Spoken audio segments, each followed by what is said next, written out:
সোনালী পরী ও মোহনা পরী খুবই ভালো বন্ধু ছিল। ওরা দুজন একই সঙ্গে ঘুরে বেড়াতো আর ওদের একই রকম ইচ্ছে ছিল। ওরা যে পোশাক পরতো দুইজন একই রকমের পোশাক পরতো, যা কিনতো তাই একই রকম ডাবল ডাবল কিনতো। তাই ওরা পরীরাজ্য থেকে ওদের পরীরাজ্যের বাইরে জাদুকর্ণী রাজ্যে যায়, সেখান থেকে জাদুর জিনিস কিনে আনতে। আর তারপর ওরা জাদু মহল ঘুরে একটা লিপস্টিক খুবই পছন্দ করে। এই যে জাদুকর্ণী, এই লিপস্টিকটা কত? এটা তো খুবই সুন্দর। এই লিপস্টিকটা 100 স্বর্ণ মুদ্রা, কিন্তু এটা একটাই আছে। সোনালী পরী আর মোহনা পরী, তোমরা তো সবকিছু জোড়ায় জোড়ায় কেনো, কিন্তু এই লিপস্টিকটা তোমাদেরকে একটাই নিতে হবে, এটা এক জোড়া হবে না। আচ্ছা ঠিক আছে, এটা তো খুবই সুন্দর, আমরা না হয় এটা শেয়ার করে নেব। কি মোহনা, তোমার আপত্তি নেই তো? না সোনালী, কোনো আপত্তি নেই, তুমি লিপস্টিকটা কিনে নাও, আমরা দুজন একই সঙ্গে লিপস্টিকটা ব্যবহার করব। তারপর ওরা জাদুকর্ণীর কাছ থেকে সেই গোলাপি লিপস্টিকটা কিনে পরীরাজ্যের দিকে উড়ে আসতে থাকে। তখন ওদের দুইজনের মধ্যে আবার ঝগড়া লেগে যায়, কে লিপস্টিকটা আগে পরবে। সোনালী পরী বলে, দেখো আমি লিপস্টিকটা আগে পছন্দ করেছি, তাই এটা আমি আগে পরতে চাই। মোহনা পরী বলে, না না, তুমি আগে কিনেছো তো কি হয়েছে, এটা আমি আগে পরবো, আমি তোমার বান্ধবী না? তুমি তোমার বান্ধবীর জন্য এতটুকু করতে পারো না? দাও না, আমি আগে পরবো। না, আমি আগে। এভাবেই ওদের মধ্যে ঝগড়া শুরু হয়ে যায়, আর ওদের ঝগড়ার কারণে ওদের হাত থেকে লিপস্টিকটা পৃথিবীতে পড়ে যায়। এখন কেমন হলো? লিপস্টিকটা তো পৃথিবীতে পড়ে গেল, খুব ভালো হয়েছে, তুমিও পড়তে পারলে না, আমিও পড়তে পারলাম না। আর পৃথিবী এত বড়, সেখানে কি আর লিপস্টিক খুঁজে পাওয়া যাবে? কেমন হলো বলো তো? এমন জাদুকরী জিনিস পৃথিবীতে পড়ে গেল, কার না কার হাতে পড়বে কে জানে। আচ্ছা, অত চিন্তা করতে হবে না, কিছুদিন পর আমাদের জাদুর আয়নায় খুঁজে নেব কার কাছে আছে এই লিপস্টিক। এদিকে সেই লিপস্টিক গিয়ে পৃথিবীতে পড়ে, সেখানেও দুইজন বান্ধবী বসেছিল, কবিতা আর নূর নামের দুই মেয়ে। কবিতা ছিল দেখতে খুবই কালো, আর নূর খুবই সুন্দরী। নূরের একটা বিউটি পার্লার ছিল। হঠাৎই ওরা গাছের নিচে সেই লিপস্টিকটা দেখতে পায়। তখন নূর লিপস্টিকটা তুলে নিয়ে আসে। ওয়াও কবিতা, দেখো কি সুন্দর লিপস্টিক, কেমন গোলাপি রঙের, এটা ঠোঁটে লাগালে তো খুবই সুন্দর লাগবে। না নূর, আমি যে কালো, আমাকে তো কোনো লিপস্টিকেই মানায় না, আমি কোনো লিপস্টিক পরলেই আমাকে সুন্দর লাগে না। পারে বললেই হলো, আসো আমি তোমাকে লিপস্টিকটা আগে পরিয়ে দিই, অবশ্যই তোমাকে সুন্দর লাগবে। তোমার গায়ের রং কালো হতে পারে, কিন্তু তোমার চেহারা তো খুবই সুন্দর, তুমি যে কেন নিজেকে নিয়ে এত ছোট ভাবো, আসো তোমাকে পরিয়ে দিচ্ছি। তারপর নূর লিপস্টিকটা কবিতাকে পরিয়ে দেয়, আর ম্যাজিকের মতো মুহূর্তের মধ্যে কবিতা অনেক সুন্দরী হয়ে যায়, ওর গায়ের রং ধবধবে সাদা হয়ে যায়। এটা দেখে কবিতা আর নূর দুজনেই অবাক হয়ে যায়। ওয়াও নূর, এটা কি কোনো ম্যাজিক নাকি? আমার এই গায়ের কালো রং মুহূর্তের মধ্যেই এত সুন্দর হয়ে গেল, আমি কি কোনো স্বপ্ন দেখছি নাকি? ওয়াও, এটা তো একটা ম্যাজিক্যাল লিপস্টিক। হ্যাঁ কবিতা, আমারও তাই মনে হচ্ছে। তুমি তো জানো আমি পার্লারের কাজ ভালো করে পারি না, এবার থেকে এই লিপস্টিকটা দিয়ে আমি অনেক সুন্দর বানিয়ে দেব সবাইকে, আমারও পার্লারে বেশি বেচা কেনা হবে। তারপর নূর খুশি মনে সেই লিপস্টিকটা নিয়ে ওর পার্লারে চলে আসে। তখনই একটা কাস্টমার আসে, যে দেখতে ভীষণ কালো ছিল। এক্সকিউজ মি আপু, এই সপ্তাহেই আমার বিয়ে, তাই আমাকে এমন কোনো ব্রাইডাল ফেসিয়াল করিয়ে দিন যাতে আমাকে একটু ফর্সা লাগে, দেখুন না আমার গায়ের রং তো কালো।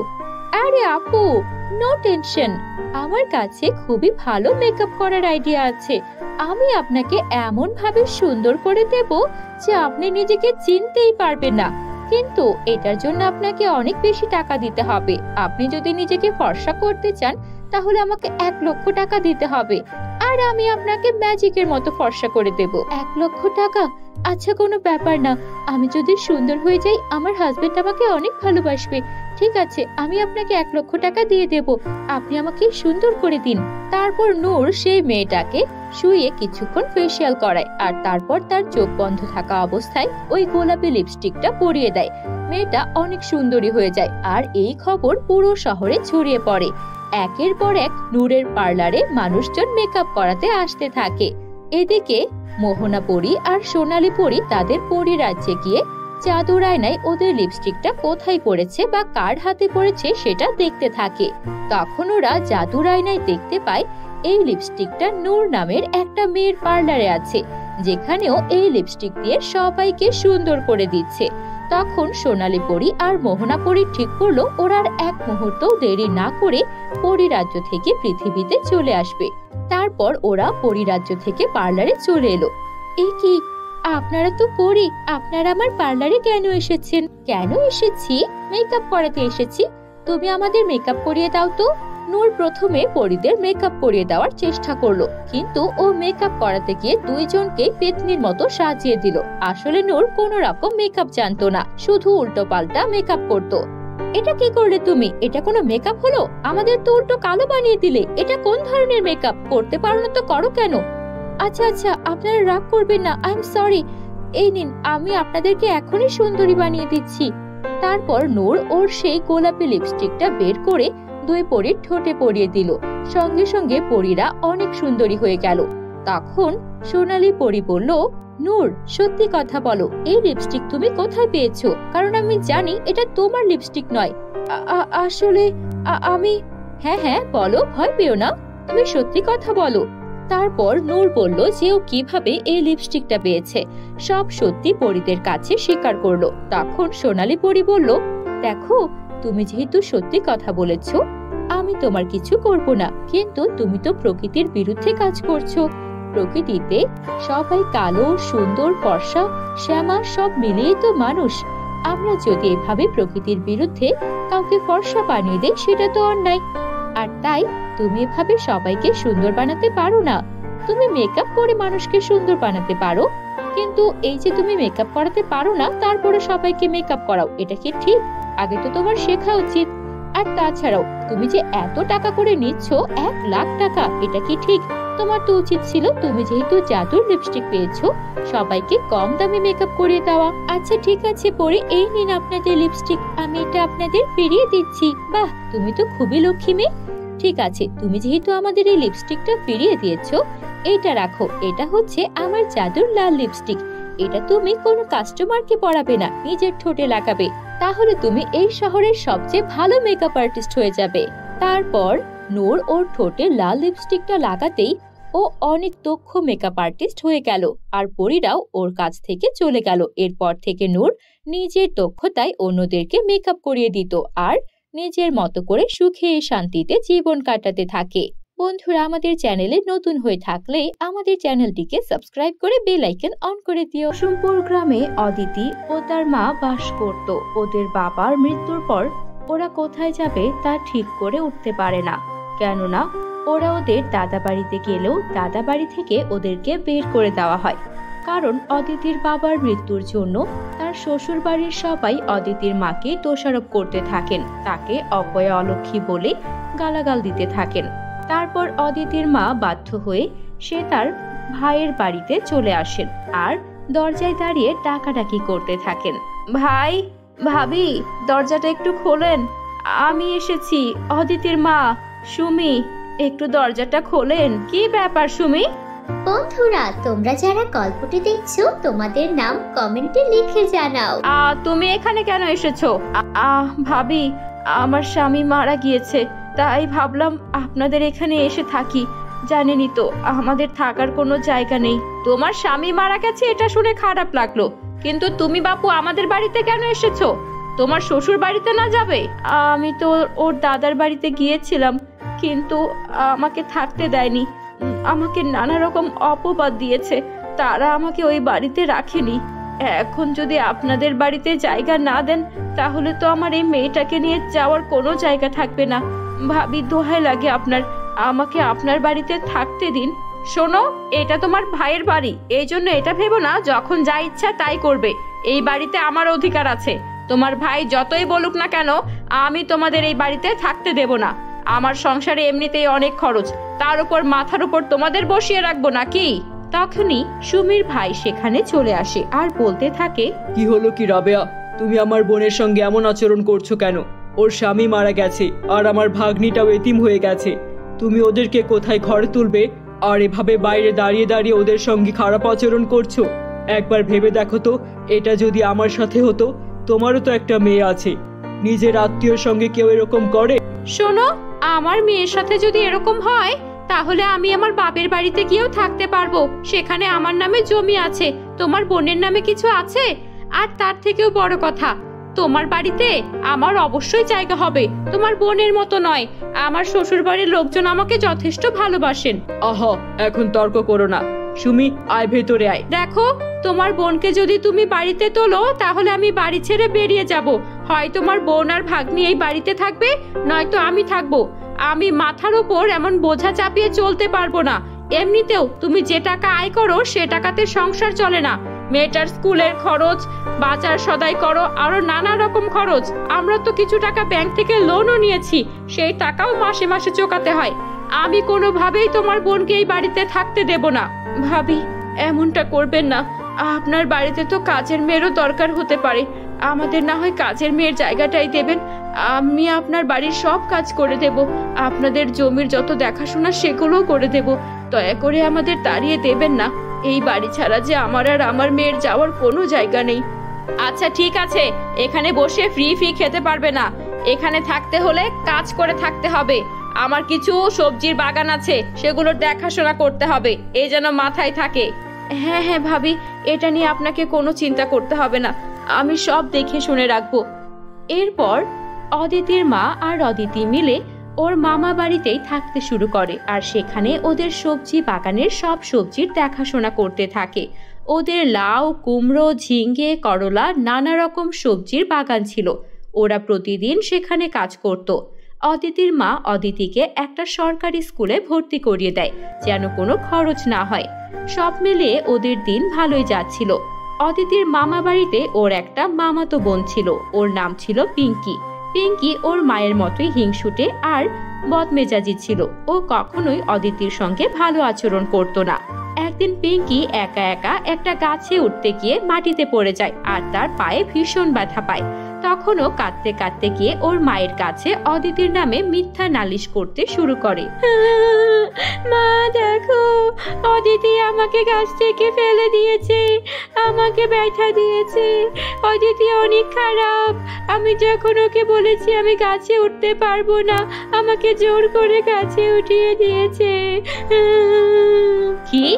আমি বাড়িতে দয়া করে থাকতে দিয়েছি আর আমার মেয়েকে এভাবে তুই ব্যথা দিয়েছিস? আজকে তোর একদিন কি আমার একদিন। যেমন মা তার তেমন মেয়ে। আমাদের বাড়িতে থাকবি আর আমার মেয়েকেই ব্যথা দিবি? মামি, বিশ্বাস করুন, আমি এমনটা করিনি। পিঙ্কি ইচ্ছে করে ব্যথা পেয়েছে, ওই গাছে উঠেছে, আমি তো ওকে নিষেধ করেছি। কি? এখন আমার মেয়েকে মিথ্যেবাদী বলছিস? তুই আমার মেয়েকে ব্যথা দিয়েছিস, দেখাচ্ছি তোকে মজা। এই বলে মামি অদিতিকে অনেক মারধর করতে থাকে। মারতে মারতে ওর হাত পা দিয়ে রক্ত বেরোতে থাকে। এটা দেখে অদিতির মা দৌড়ে সেখানে চলে আসে। ভাবি, আপনাদের বাড়িতে থাকি বলে কি আপনি আমার মেয়েটাকে মেরে ফেলবেন? এটা আপনি মোটেও ঠিক করছেন না। অনেক হয়েছে, আপনাদের সঙ্গে থাকার চেয়ে আমি জঙ্গলে গিয়ে থাকবো, তাও ভালো। দরকার নেই আপনাদের সঙ্গে আমার থাকার। এরপর অদিতির মা অদিতিকে নিয়ে বাইরে বেরিয়ে আসে আর হাঁটতে হাঁটতে জঙ্গলে চলে যায়। ওরা জঙ্গলে ঘাস লতা পাতা দিয়ে ওদের জন্য একটা ছোট্ট কুটির বানিয়ে নেয়।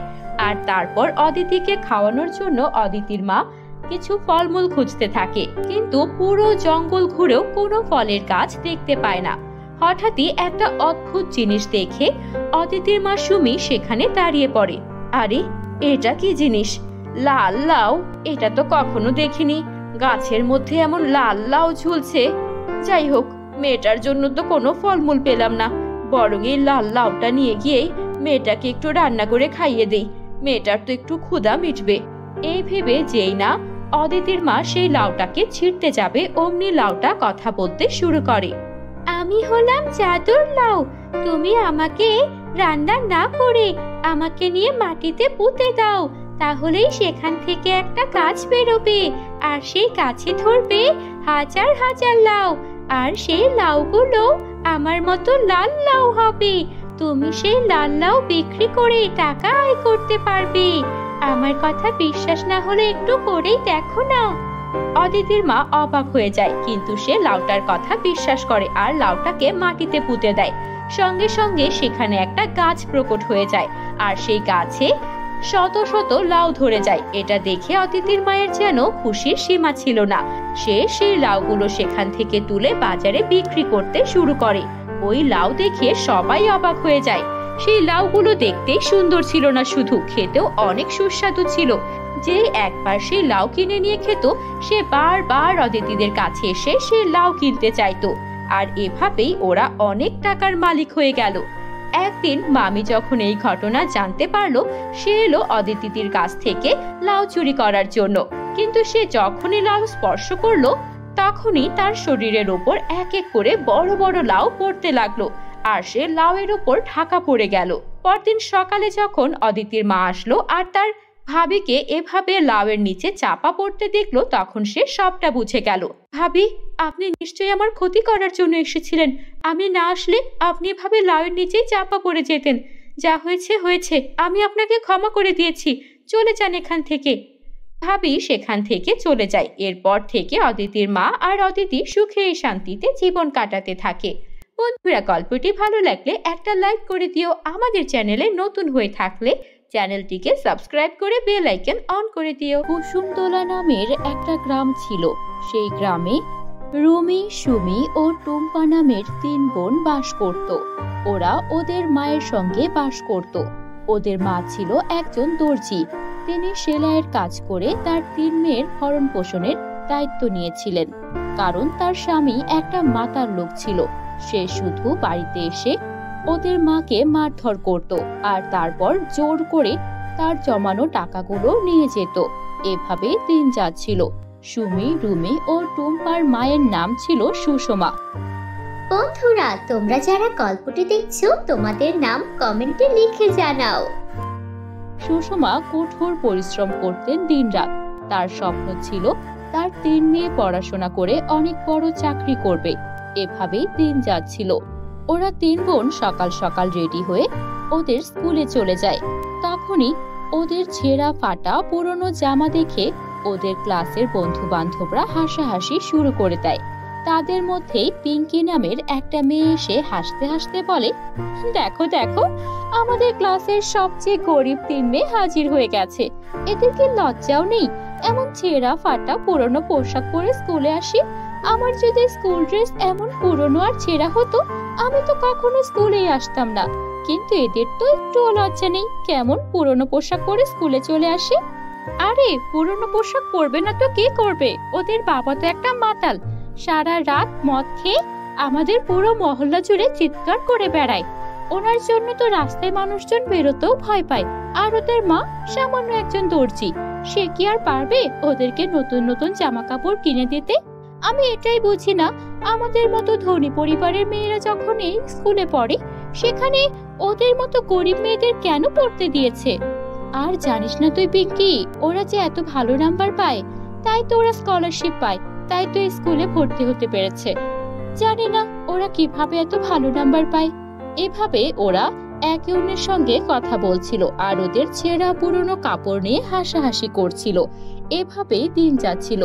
ওরা এভাবে ওদের বন্ধুদের এমন কথা শুনে খুবই কষ্ট পেত। তবুও ওরা মন খারাপ করে বাড়িতে চলে আসতো, কাউকে কিচ্ছু বলতো না। মা, এবার কি আমাদের স্কুল ড্রেসটা চেঞ্জ করে দেওয়া যায়? গত 3 বছর ধরে আমরা একই স্কুলের পোশাক পরছি।